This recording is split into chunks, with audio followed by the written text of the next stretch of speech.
नमस्कार दोस्तों, मैं अनिल चौधरी एक बार फिर आप सभी का स्वागत करता हूं आपके अपने YouTube चैनल एजुकेशन गुरुजी राजस्थान में।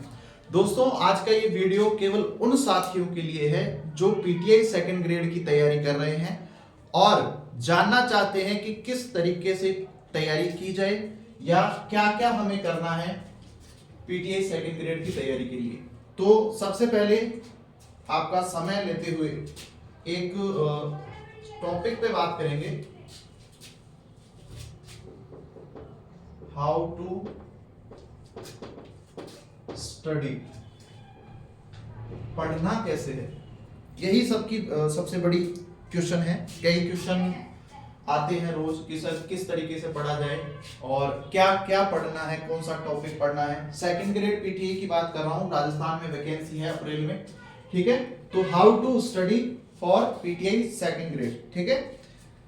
तो सबसे पहला जो टॉपिक है, पहली बात हम करेंगे हाउ टू स्टडी, कैसे पढ़ा जाए। क्या पढ़ा जाए वो बाद में करेंगे, कैसे पढ़ा जाए। तो सभी जानते हैं पीटीआई सेकंड ग्रेड सेकंड जो पेपर है, मतलब सेकंड ग्रेड में दो पेपर हैं, एक फर्स्ट पेपर है और एक है सेकंड पेपर।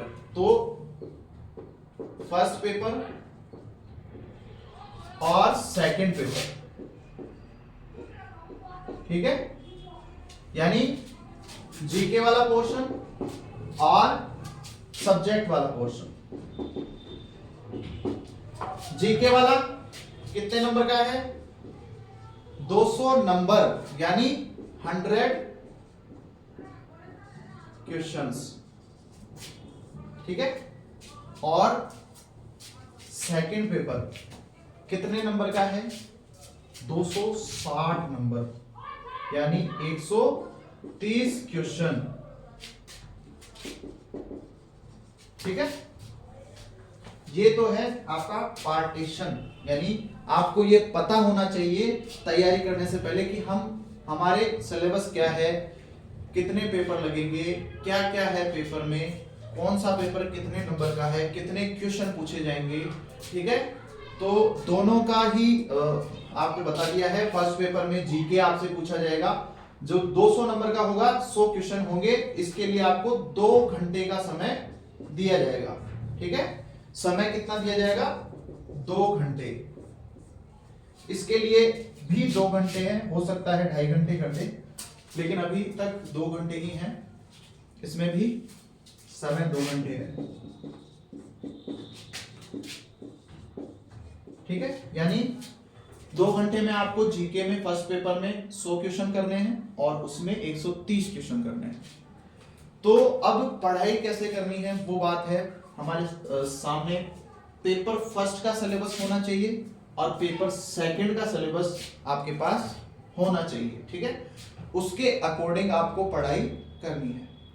अब सिलेबस है, इसका मतलब ये नहीं है कि पूरे के पूरे सिलेबस को एक साथ पढ़ देंगे, बिल्कुल नहीं। अगर आपके पास फर्स्ट पेपर का सिलेबस है तो उसमें आपको पॉइंट वाइज, यानी सिलेबस को बांटना है। जैसे पहले आरपीएससी आपको सिलेबस बांट के देता था, लेकिन अभी आरपीएससी क्या करता है, पूरा का पूरा सिलेबस ऐसे के ऐसे दे देता है, बिना कोई उसमें आप डिवाइडेशन नहीं है, पूरा का पूरा सिलेबस पॉइंट टू पॉइंट दे दिया है। तो उसको क्या करना है, आपको बांट लेना है, ठीक है, पार्ट्स में बांट लेना है।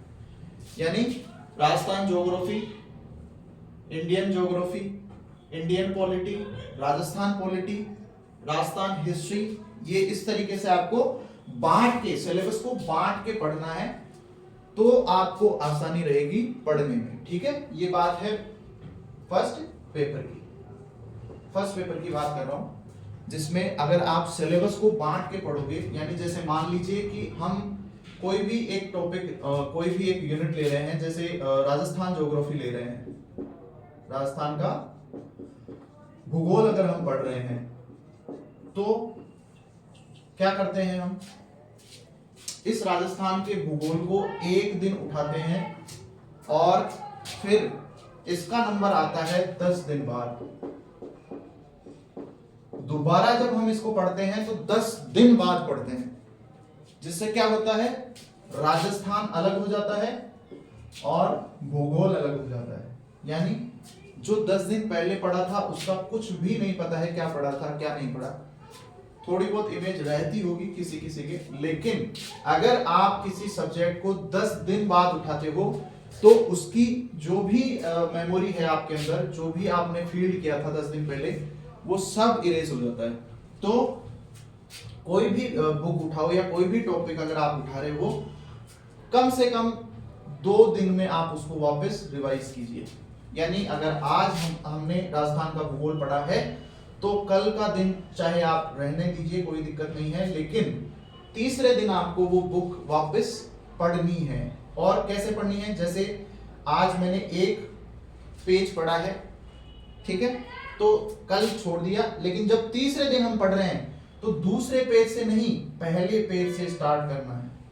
यानी जो पढ़ा है उसको भी पढ़ो और जो आगे आने वाला पेज है उसको फिर पढ़ना है। पहले जो पढ़ा हुआ है उसको पढ़ो, फिर आगे आके आपको दूसरा पेज पढ़ना है, फिर अगला, पहला, फिर दूसरा, फिर तीसरा पेज पढ़ना है अगले दिन।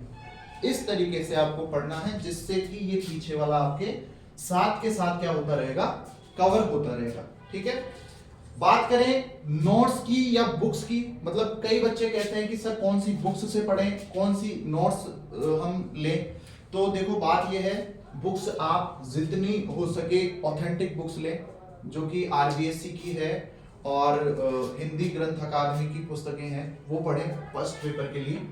पहले पेपर के लिए आपको ऑथेंटिक बुक्स पढ़नी चाहिए। मैं ये कहता हूँ, किसी की गाइड के लिए मैं नहीं कहूँगा कि आप ये गाइड ले आइए या वो गाइड ले आइए, क्योंकि बाद में फिर उनमें कोई अगर दिक्कत आ जाती है तो आप उससे कोई भी प्रूफ आगे नहीं दे सकते। लेकिन अगर आप ऑथेंटिक बुक में अगर वो चीज पढ़ रहे हो तो उसका प्रूफ आप आगे हाई कोर्ट में या जहां भी आपसे मांगते हैं वहां आप दे सकते हो। ठीक है, तो ज्यादा से ज्यादा ऑथेंटिक बुक्स पढ़ें और ज्यादा प्रेफर यानी एनसीईआरटी और आरबीएससी की बुक्स को प्रेफर दें। यानी 6ठी से लेके 12वीं तक की बुक्स आप आरबीएससी की पढ़ सकते हैं, जीके के लिए मैं कह रहा हूँ।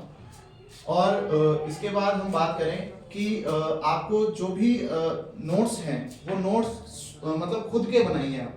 ऐसे नहीं कि मैं इसके भी नोट्स ले रहा हूँ, उस कोचिंग के भी नोट्स मेरे पास पड़े हैं, लेकिन पढ़ किसी को भी नहीं रहे हैं। यानी इतने सारे नोट्स आपको इकट्ठे नहीं करने हैं, केवल खुद के नोट्स, बिल्कुल छोटे नोट्स बनाइए। बहुत आपको ज्यादा ऐसे पीएचडी नहीं करनी है, पीटीआई बनना है तो पीटीआई बनने के लिए ज्यादा कोई परेशानी नहीं है।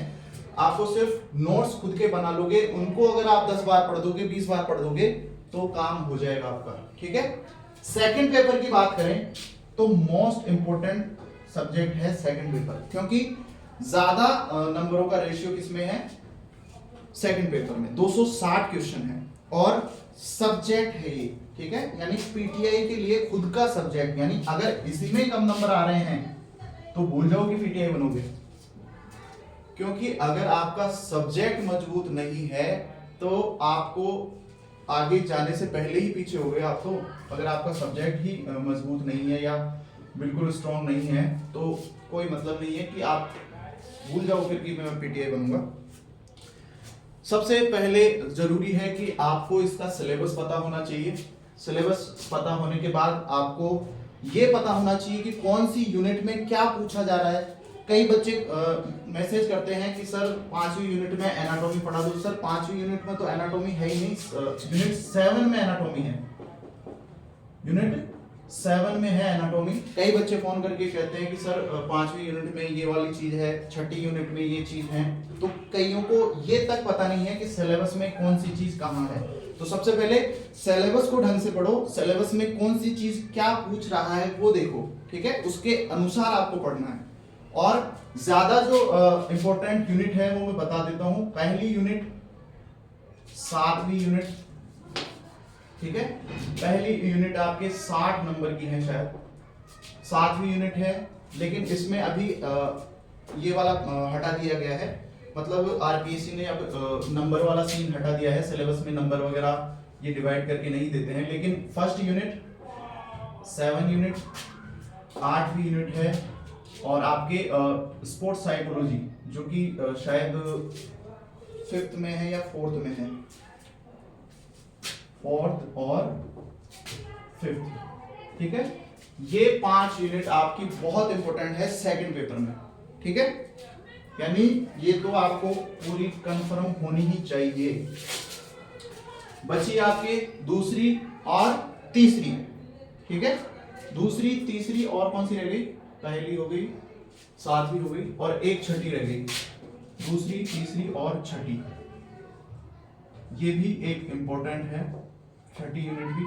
दूसरी और तीसरी अगर आप, क्योंकि ये एक थ्योरेटिकल है, दूसरी में तो खेल हैं, खेल से संबंधित जितने भी इतिहास वगैरह आपको मेजरमेंट्स वगैरह, मैदान की नाप जोख वगैरह ये देखनी है, तो वो तो प्रैक्टिकली आप कर सकते हो। और आधे से ज्यादा बच्चों को आता भी होगा मेजरमेंट वगैरह, क्योंकि पीटीए की तैयारी कर रहे हैं तो मैदान के बारे में उनको पता होगा, ठीक है। तो दूसरी के लिए मैं ज्यादा प्रेफर नहीं करूंगा क्योंकि बहुत से बच्चों को आता होगा। तीसरी यूनिट बिल्कुल ही नॉर्मल है, बिल्कुल ही आप थ्योरेटिकल अगर आप पढ़ोगे 2 या 3 बार तो सही हो जाएगी। और छठी, पांचवी, चौथी, आठवीं, सातवीं और पहली, ये जो 6 यूनिट हैं, ये बहुत ही इंपॉर्टेंट यूनिट है। इनकी तैयारी आपको ज्यादा से ज्यादा करनी चाहिए, ठीक है। तो सेकंड पेपर में फर्स्ट के बाद में आपके आ गया फोर्थ के बाद में है फिफ्थ के बाद में है सिक्स्थ, सेवंथ और 8, ठीक है। ये 6 यूनिट आपको अच्छे से पढ़नी है, ढंग से पढ़नी है, ठीक है, सेकंड पेपर में। और हाउ टू स्टडी हो ही गया। पढ़ना कैसे है मैंने बता दिया कि आपको सिलेबस के अकॉर्डिंग पढ़ना है, सिलेबस को बांट देना है। जितना आप सिलेबस को बांटोगे, एक एक चीज को उठाओगे और कम से कम एक चीज को आपको कम से कम 20 बार पढ़ो। टाइम बस ओनली यही काम करना है, पढ़ना है तो पढ़ना है, ओनली पढ़ना है। तो पढ़ने के लिए एक चीज को अगर 20 बार पढ़ोगे तो वो कहाँ जाएगी चीज? कहीं नहीं जाएगी, आपके सिर में बैठ जाएगी। आपके 20 बार पढ़ना है एक टॉपिक को, ये दिमाग में ठान के बैठ जाओ। और नोट्स अगर आपको बनाने हैं तो खुद के नोट्स बनाओ, जितने हो सके खुद के नोट्स बनाओ। और अपने YouTube पे भी हम क्लासेस चला रहे हैं, उनको आप ज्यादा से ज्यादा देखो। और वीडियो, जैसे आप कोई भी वीडियो देखते हो YouTube पे, मान लीजिए मेरा देख रहे हो या किसी और का, कोई का भी देख रहे हो, तो जो YouTube के अंदर एक ऑप्शन आता है, स्पीड ऑप्शन, स्पीड का ऑप्शन आता है, जिसमें 1 गुना, 1.5 गुना और 2 गुना का ऑप्शन आता है। तो आप स्पीड पे करके वीडियोस को देखा करिए। एक वीडियो को 3 बार 4 बार देख लीजिए, क्या दिक्कत है? आप अपने को पढ़ना ही तो है। एक वीडियो को कम से कम 4 बार 5 बार देख लीजिए, स्पीड पे करके देखें, क्योंकि उससे क्या होगा, आपका एक तो समय बचेगा, प्लस आप उसको ज्यादा बार रिवाइज कर पाओगे, ठीक है। और आप अगर उसको बिल्कुल नॉर्मल स्पीड में देख रहे हो YouTube पर कोई भी वीडियो, तो उसको देखने में ही आपको 1 घंटा लग जाएगा, क्योंकि बड़ा टाइम रहता है। तो उसको 2 गुना पे आप करके देखिए, आपको बहुत फायदा मिलेगा, ठीक है। और ज्यादा कुछ नहीं, ज्यादा से ज्यादा पेपर निकालिए, जितने पुराने पेपर हैं उनको सॉल्व कीजिए। और जितने जो आपका मेन टॉपिक जो आपको स्ट्रॉन्ग लगता है, जिसमें आपको दिलचस्पी है, उसको ज्यादा कंठस्थ कीजिए। और जो आपको आता है उसके पीछे ही मत पड़े रहिए कि हाँ मैं ज्योग्राफी मेरे को पसंद है तो सिर्फ ज्योग्राफी में पढ़ूंगा, या पॉलिटी मेरे को पसंद है तो सिर्फ पॉलिटी पढ़ूंगा। नहीं, आपको सब्जेक्ट सारे कवर करने होंगे, सारी आपको यूनिट्स कवर करनी होगी। आपको दूसरी तीसरी यूनिट भी पढ़नी है, मैं ये नहीं कह रहा हूं उनको छोड़ दो, नहीं, उनको भी पढ़ना है, लेकिन ज्यादा इंपॉर्टेंस इनको देनी है, ठीक है, जिससे कि आपके स्कोर ज्यादा हो सके। ठीक है दोस्तों, धन्यवाद।